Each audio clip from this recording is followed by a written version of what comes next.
बाबाजी और हुजूर जी की प्यारी संगत जी, राधा स्वामी जी, स्वागत है आपका हमारे चैनल भजन मार्गम में। संगत जी, क्या आपने कभी भीतर बैठकर यह प्रश्न किया है, शब्द धुन सुनना इतना कठिन क्यों लगता है? क्यों वर्षों की साधना के बाद भी कुछ साधक उस मधुर अंतर्नाद का रस नहीं चख पाते, जबकि कुछ साधक शांत भाव से सहज ही उस दिव्य ध्वनि में डूब जाते हैं? क्या ये किसी विशेष प्रयास से होता है या कोई गुप्त रहस्य है जिसे हमने अब तक न समझा, न अपनाया? इस वीडियो में हम उसी रहस्य से पर्दा उठाने जा रहे हैं। अगर सिर्फ 3 सरल लेकिन गहरे सूत्रों को पूर्ण श्रद्धा, सद्गुरु की रीति और भीतर की सजगता के साथ अपनाया जाए, तो शब्द धुन की अनुभूति कोई दूर की बात नहीं रहती। ना कोई जबरदस्ती करनी है, ना मन को खींचना है। बस प्रेम, समर्पण और शांति में ठहर जाना है। संगत जी, हमारी हाथ जोड़कर विनती है कि इस वीडियो को अंत तक जरूर देखें, क्योंकि आज हम जानने जा रहे हैं वे 3 अमूल्य सूत्र जो आपके भजन को और भी गहरा, मधुर और अंतर्मुखी बना सकते हैं और आपको ले जा सकते हैं उस मधुर प्रकाश और दिव्य ध्वनि की ओर जहां आत्मा सचमुच विश्राम पाती है। और हाँ, अगर आप हमारे चैनल भजन मार्गम पर नए हैं तो कृपया सब्सक्राइब जरूर करें, ताकि बाबा जी की अमूल्य शिक्षाएं आपके जीवन में निरंतर पहुंचती रहें। संगत जी, शब्द धुन कोई साधारण ध्वनि नहीं है, यह वही क्रिएटिव पावर है जिसने इस समस्त सृष्टि की रचना की। यह वही अनहद नाद है जो समय, स्थान और भाषा से परे होकर हर जीव के भीतर बज रहा है। बाबा जी समझाते हैं कि हमारे शरीर का हर अंग इसी शब्द धुन की शक्ति से कार्य कर रहा है। मालिक की मौज अगर इस ध्वनि को किसी अंग से हटा ले तो वह अंग निष्क्रिय हो जाता है।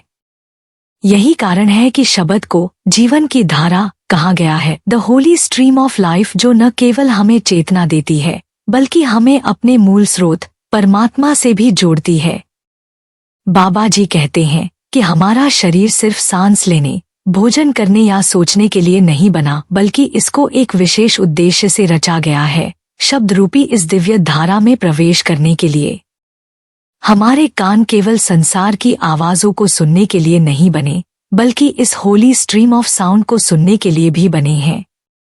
हमारी आंखें केवल दृश्य जगत को देखने के लिए नहीं, बल्कि उस होली स्ट्रीम ऑफ लाइट को देखने के लिए भी बनी हैं, जो भीतर की यात्रा में प्रकट होती है। यही कारण है कि सद्गुरु हमें नामदान के समय सिर्फ नाम नहीं देते, वे हमें एक जीवंत साधना पद्धति सौंपते हैं। हमें स्पष्ट रूप से बताया गया होता है, पहले सुमिरन करना है 5 नामों का पूरे श्रद्धा और ध्यान के साथ, और जब मन थोड़ा ठहरने लगे तो फिर भजन में बैठना है, जहां हम बाहर की ध्वनियों से हटकर भीतर की अनहद धुन को सुनते हैं। संगत जी, यही वह द्वार है जहां शब्द प्रकट होता है। संत नामदेव जी कहते हैं, 6 चक्रों को भेद कर ऊपर जाओ, वहां वह दिव्य ध्वनि प्रकट होती है। यही धुन चंचल मन को शांत करती है और यही मार्ग साधना को फलदायक बनाता है। सुमिरन नाम की दोहराई है, अंधकार में दृष्टि टिकाकर परमात्मा के प्रकाश की प्रतीक्षा करना। और भजन वह मौन श्रवण है, जहां हम शब्द की प्रतीक्षा करते हैं। यही वह यात्रा है जहां हर साधक को पहुंचना है, और यही वह दिव्य अनुभव है जिसे पाने के लिए हमें सिर्फ 3 बातें मान लेनी हैं, और फिर शब्द धुन अपने आप सुनाई देने लगती है। संगत जी, बहुत से साधक वर्षों से सुमिरन कर रहे हैं, नामदान लिए उन्हें लंबा समय हो चुका है, फिर भी वे एक सवाल से जूझते रहते हैं, अब तक शब्द धुन क्यों नहीं सुनाई देती?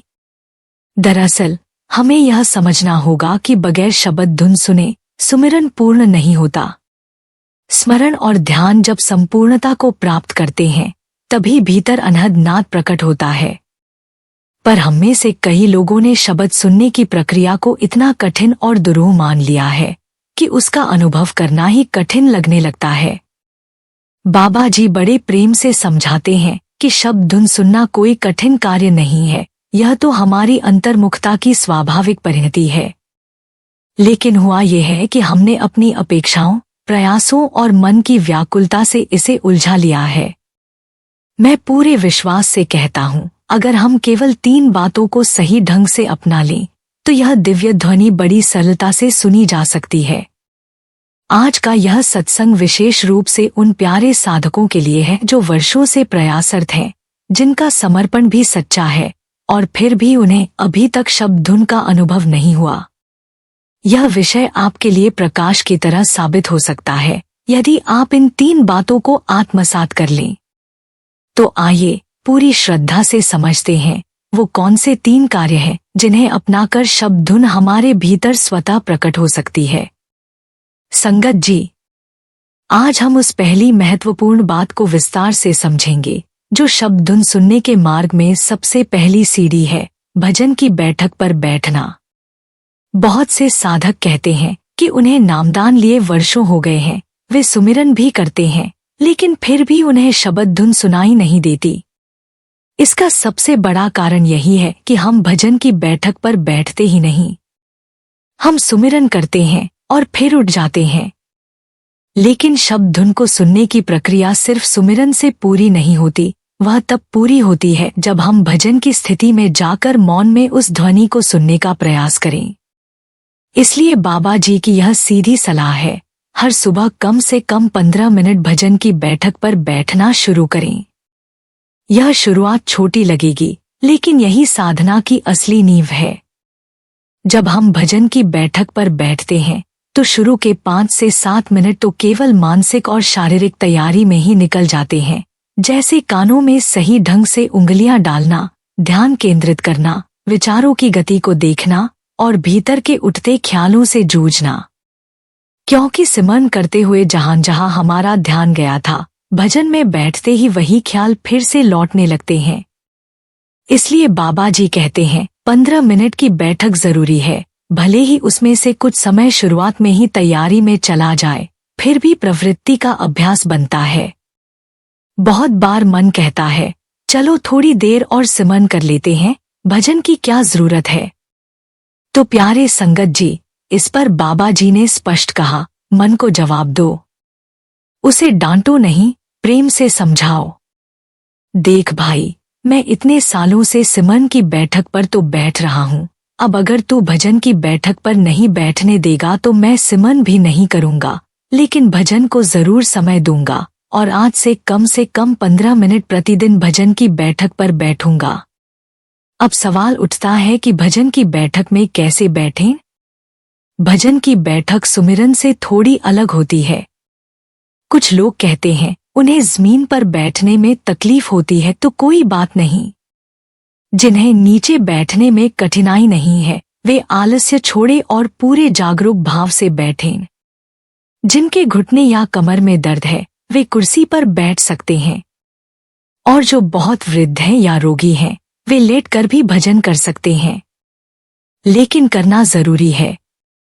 स्थिति कोई भी हो, बैठकर, कुर्सी पर या लेटकर, भजन की बैठक को अपने जीवन का हिस्सा बनाना ही होगा।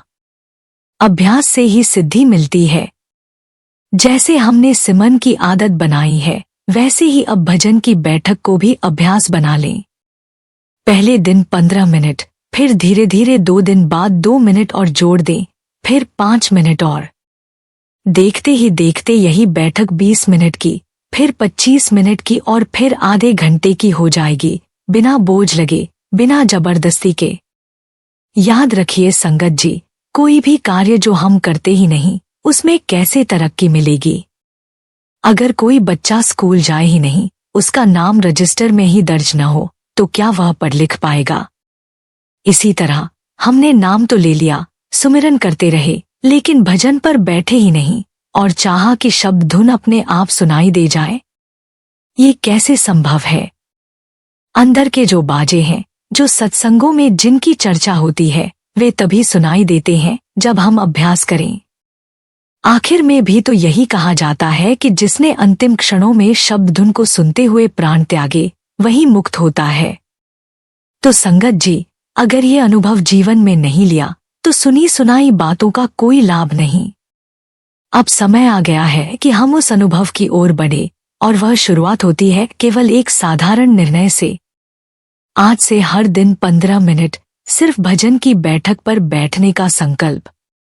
आपका यही छोटा सा निर्णय आपको शब्द धुन के दिव्य लोक में ले जा सकता है। संगत जी, अब हम उस दूसरी सबसे महत्वपूर्ण बात की ओर बढ़ते हैं जो शब्द धुन सुनने के लिए बेहद आवश्यक है। भजन करते समय केवल ध्वनि पर ध्यान देना, सिमरन या प्रकाश पर नहीं। यह बात गहराई से समझने योग्य है, क्योंकि बहुत से साधक इस बिंदु पर आकर भ्रमित हो जाते हैं। जब हम भजन की बैठक पर बैठते हैं तो यह समय होता है सिर्फ शब्द धुन को सुनने का। इस समय सिमरन नहीं करना चाहिए, और अगर कोई प्रकाश दिखाई दे रहा हो तो उस पर ध्यान केंद्रित नहीं करना चाहिए। भजन का अभ्यास ध्वनि में डूबने की क्रिया है।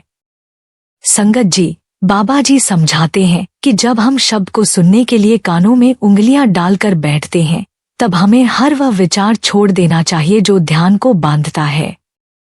सिमरन के समय तो हम गुरु के स्वरूप की स्मृति रखते हैं ताकि ध्यान नीचे न जाए, लेकिन भजन में तो यह भी छोड़ना होता है।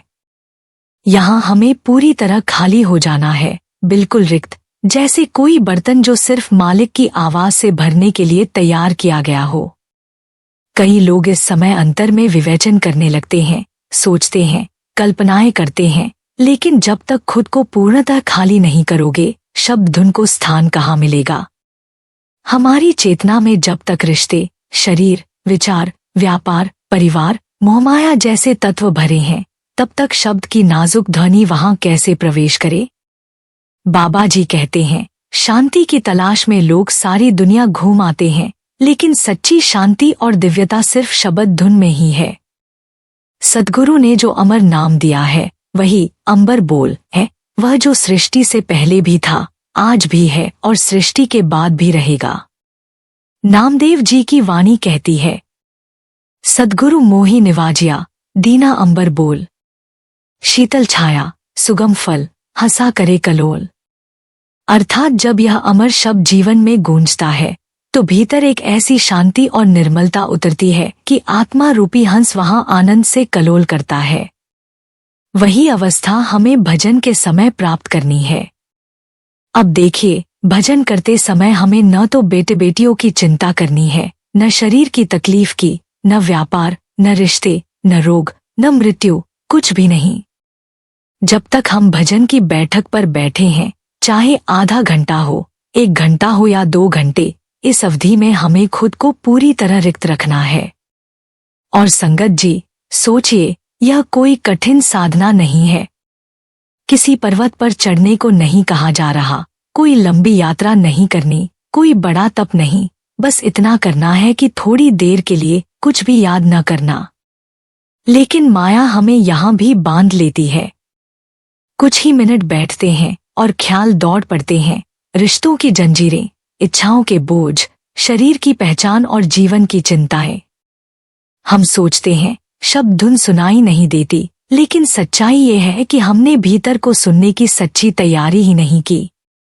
संगत जी, शब्द धुन सुनने के लिए किसी विशेष यंत्र या साधन की आवश्यकता नहीं है। बस खुद को उस रूप में रखना है जैसा सद्गुरु ने सिखाया।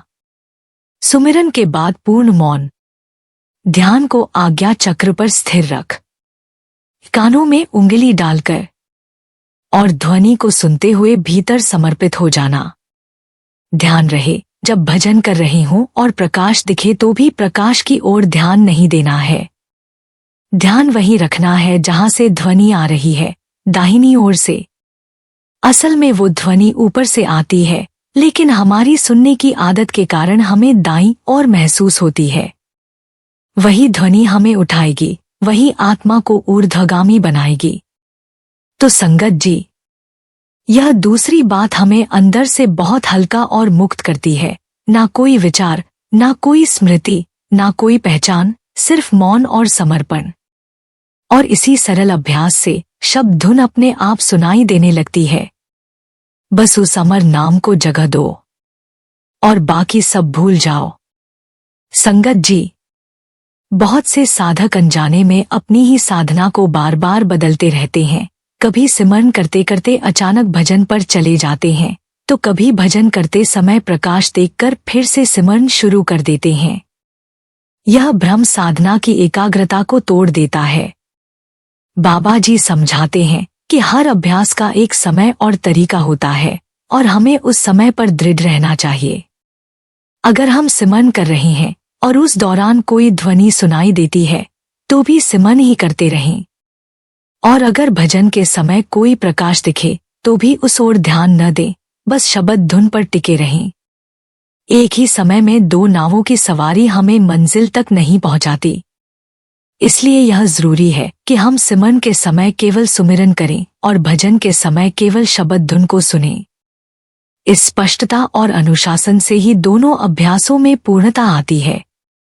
और हाँ, हर दिन हमें दोनों ही अभ्यासों के लिए समय अवश्य निकालना चाहिए, क्योंकि सुमिरन से आधार मिलता है और भजन से आत्मा उड़ान भरती है। संगत जी, अब हम उस तीसरे और अत्यंत आवश्यक बिंदु की ओर बढ़ते हैं जो शब्द धुन को सुनने की वास्तविक विधि को स्पष्ट करता है। बहुत से साधकों में यह भ्रम रहता है कि शब्द धुन सीधे दाएं कान से सुनाई देगी तो वे वहीं ध्यान लगाने लगते हैं। कुछ कहते हैं उल्टे कान से आएगी तो ध्यान उधर मोड़ देते हैं।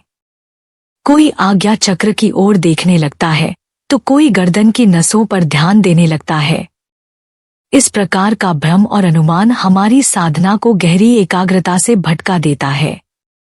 बाबा जी हमें बड़े प्रेम से समझाते हैं कि भजन करते समय कोई भी दिशा सोचने की आवश्यकता नहीं है। न तो यह अनुमान लगाना है कि शब्द दाएं से आएगा या बाएं से, नहीं, यह सोचना है कि यह आज्ञा चक्र से प्रकट होगा। शब्द धुन शरीर के किसी भी स्थान से प्रकट हो सकती है, क्योंकि वह आत्मा के गहराई में है, शरीर के किसी एक भाग तक सीमित नहीं है। हमें केवल पूर्ण रूप से स्वयं को खाली करके बैठना है, इतना खाली कि न तो संसार का कोई विचार हो, न अपने शरीर का, और यहाँ तक कि गुरु के स्वरूप का ध्यान भी नहीं करना है, क्योंकि अब समय है सिर्फ सुनने का। भजन की बैठक में जब हम अपने दोनों भौहों के बीच ध्यान को स्थिर करते हैं, तब धीरे धीरे जैसे प्रेम और समर्पण बढ़ता है, शब्द धुन अपने आप सुनाई देने लगती है। कभी ऐसा होगा कि पहली बार सिर्फ एक हल्की सी ध्वनि आएगी और फिर गायब हो जाएगी, लेकिन घबराइए मत, अगली बार फिर आएगी। कभी कभी वह ध्वनि इतनी तीव्र होती है कि साधक डर भी जाता है, लेकिन यह डरना नहीं है। यह अनुभव नए होने के कारण अपरिचित लगता है, परंतु जैसे जैसे हम अभ्यास करते हैं वही तेज ध्वनि शीतल और मधुर हो जाती है। एक समय ऐसा भी आएगा जब यह ध्वनि झरने के बहने जैसी, हवा की सरसराहट जैसी, वीणा की झंकार जैसी और घंटियों की गूंज जैसी स्पष्ट और लगातार सुनाई देगी। और तब साधक खुद ही पहचान लेता है कि यही है शब्द धुन, वही दिव्य ध्वनि जिससे पूरी सृष्टि की रचना हुई। यह ध्वनि इतनी शुद्ध, इतनी शांत और इतनी प्रभावशाली होती है कि संसार के सारे बाजे, संगीत और स्वर उसके आगे तुच्छ प्रतीत होते हैं। इसलिए संगत जी, इस तीसरे बिंदु को दृढ़ता से समझिए, शब्द को खोजने मत जाइए, बस शांत हो जाइए। अपने आप को समर्पित करके सुनिए और शब्द धुन अपने आप प्रकट होगी, उठाएगी और आपको उस दिव्य परम शक्ति से मिला देगी जिसकी खोज में हम सब हैं। संगत जी, यह सारी बातें जब तक केवल सुनते रहेंगे तब तक यह केवल सुनी सुनाई बातें ही बनी रहेंगी, लेकिन जैसे ही आप इन्हें अपने जीवन में उतारना शुरू करेंगे, इनका वास्तविक रस, इनकी गहराई और इनका चमत्कारिक प्रभाव आपको स्वयं अनुभव होगा। बात इतनी सी है कि इसे करने में कोई कठिनाई नहीं है, कोई विशेष तामझाम की जरूरत नहीं है। यह तो वही सिमरन है जो हम वर्षों से करते आ रहे हैं, बस अब उसमें थोड़ी सजगता, थोड़ी निरंतरता और थोड़ा अनुशासन जोड़ना है। अगर आपने अभी तक सिमरन बंद कर रखा है या कभी कभी ही करते हैं, तो सबसे पहले उसे नियमित करें। प्रतिदिन निश्चित समय पर बैठना प्रारंभ करें। अब आगे बढ़ते हैं उस भजन की ओर जिसमें गुरु का साक्षात अनुभव मिलता है। इसके लिए आवश्यक है कि आप हर दिन कम से कम 15 मिनट की भजन की बैठक पर बैठने का संकल्प लें। शुरुआत में आपको यह समय थोड़ा कठिन लग सकता है, लेकिन याद रखें, इस 15 मिनट में से 5 से 7 मिनट तो यूं ही बीत जाते हैं, कभी आसन जमाने में, कभी कानों में उंगली डालने की स्थिति तय करने में, कभी मन को केंद्रित करने की कोशिश में। लेकिन जैसे जैसे आप नियमित रूप से इस बैठक पर बैठने लगते हैं, वैसे वैसे यह 15 मिनट आपको कम लगने लगता है। और यही समय है जब आप हर 2-3 दिन में 2-2 मिनट बढ़ाना शुरू करें। धीरे धीरे लेकिन प्रेम और श्रद्धा के साथ इस अभ्यास को बढ़ाते चलें। 1-1.5 महीने में आपको स्वयं यह प्रतीत होगा कि आप अब आधा घंटा, यहाँ तक कि 1 घंटे तक भी सहज रूप से बैठ पा रहे हैं। यह बढ़ोतरी स्वाभाविक रूप से होगी क्योंकि आपने उसे अभ्यास में बदल दिया है। भजन की बैठक केवल एक साधना नहीं, यह एक आंतरिक तीर्थ यात्रा की शुरुआत है। यह वह स्थान है जहां आत्मा गुरु के स्वरूप से मिलती है, जहां शब्द की धुन सुनाई देती है और जहां शांति की वह अनुभूति होती है जो संसार में कहीं नहीं। इसलिए संगत जी, इसे केवल सुनकर आगे न बढ़ जाए, इसे अपने जीवन की दिनचर्या में उतारें, निभाएं और इसका अनुभव करें। तभी यह अमूल्य ज्ञान आपका अपना अनुभव बनेगा। संगत जी, जैसे जैसे हमारी सुरत यानी आत्मा की चेतना गहराई में उतरती है, वैसे वैसे एक अद्भुत मौन उसकी प्रकृति बन जाती है। विचारों की गति मंद पड़ जाती है और फिर एक समय ऐसा आता है कि भीतर की दुनिया में गूंजने वाली अनहद नाद की संगीतमाला अत्यंत तीव्र हो जाती है। यह कोई साधारण ध्वनि नहीं होती, यह वो दिव्य संगीत है जो न तो किसी वाद्य यंत्र से उत्पन्न होता है, न किसी बाहरी स्रोत से, यह तो आत्मा के मूल से उठता है। वही अनहद नाद जो सृष्टि की रचना से पूर्व भी था और उसके बाद भी रहेगा। जब साधक की सुरत इस नाद से जुड़ जाती है तो यह संगीत उसकी दिनचर्या का हिस्सा बन जाता है। वह चाहे कार्यस्थल पर हो, वाहन चला रहा हो, भोजन कर रहा हो या यहाँ तक कि टीवी देख रहा हो, यह संगीत निरंतर उसके भीतर बजता रहता है। यह ऐसी अवस्था होती है जहाँ भीतर की जागरूकता इतनी तीव्र हो जाती है कि बाहरी शोर भी इस अनहद नाद की पृष्ठभूमि बनकर रह जाता है। और जब हम ध्यान में गहराई से उतरकर केवल और केवल इस अनहद नाद पर ध्यान केंद्रित करते हैं, तब यह नाद इतना तीव्र और सघन हो जाता है कि सहन कर पाना भी कठिन हो जाता है। जैसे कहते हैं कि अमृत कभी कभी इतना अधिक होता है कि सहन नहीं होता, वैसे ही यह नाद भी अमृतमय होता है और उसकी अधिकता साधक को अति सूक्ष्म, परा और अलौकिक स्थिति में पहुंचा देती है। इस अवस्था को सुन समाधि कहा जाता है, जहां न तो कोई आवाज सुनाई देती है, न कोई विचार आता है, न ही मन बोलता है। यह वह स्थिति है जहां आत्मा मौन में विलीन हो जाती है, एक ऐसा परम मौन जहां केवल उपस्थिति है, जहां केवल होना है। यह समाधि किसी प्रयत्न से नहीं आती, यह कृपा से आती है। और यही वह मूल सत्य है संगत जी, यह सब कुछ गुरु प्रसाद है। यदि हम यह मान ले कि यह सब हमने स्वयं कर लिया है, तो वह अहम बन जाता है, और जहां अहम आता है वहां गुरु प्रसाद नहीं उतरता। लेकिन जब हम अपने मैं को विसर्जित कर देते हैं, अपने होने को गुरु के चरणों में समर्पित कर देते हैं, तब यही अनुभव गुरु प्रसाद बनकर हमारे अंतर में खिलता है। यहाँ एक गूढ़ सत्य है जिसे गहराई से समझने की जरूरत है। जिन लोगों के 10वें द्वार खुले हैं, उन्होंने कभी उसे अपने बल से खोलने की कोशिश नहीं की। वह तो पूर्ण समर्पण और पूर्ण विश्वास का फल है। जब हम गुरु की बातों को केवल पढ़ते नहीं, बल्कि उसे अपने जीवन में उतारते हैं, जब हर दिन हम बाबाजी के वचनों पर चलने का प्रामाणिक अभ्यास करते हैं, तभी जाकर वह कृपा बरसती है। गुरबाणी स्वयं कहती है, गुरु पूरा मिले सचु पाइट, हमें तजी सची समाये। जब पूर्ण गुरु से मिलन होता है, तब सच्चा अनुभव होता है और अहंकार को त्याग कर आत्मा सच में समा जाती है।